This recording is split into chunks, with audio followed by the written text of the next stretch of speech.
On December 18th, the UN General Assembly adopted a non-binding resolution entitled Combating Defamation of Religions. It calls on states to provide, quote, adequate protection against acts of hatred, discrimination, intimidation, and coercion resulting from defamation of religions. It particularly mentions Islam and deplores ethnic and religious profiling of Muslims. The Organization of the Islamic Conference, the OIC, sponsored the resolution, and Russia and China joined them.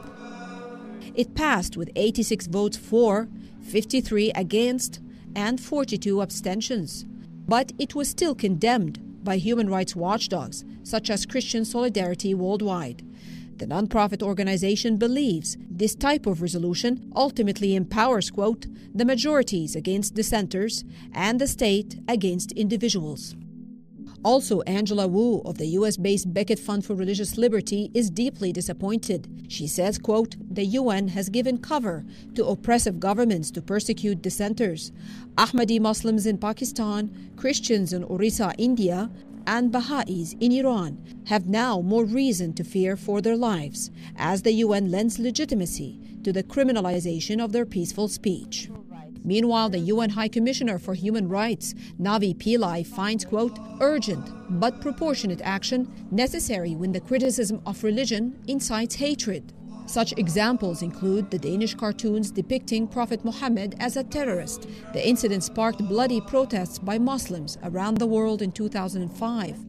Pillai cautions, however, quote, speech critical of religions does not necessarily constitute such incitement. Therefore, she emphasizes, quote, the importance of protecting the rights of both religious minorities and non-believers.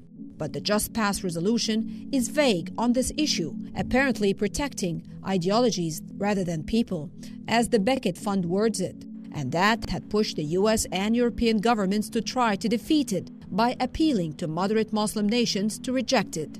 An anonymous U.S. official told the Washington Times in September the resolution, quote, has provided diplomatic cover for regimes that repress critical speech. Pakistan was the first country to introduce the defamation of Islam issue in 1999. The 57-member state organization of the Islamic Conference made it inclusive of all religions and introduced it in the General Assembly in 2005. From then on, the world body has been annually approving this non-binding resolution.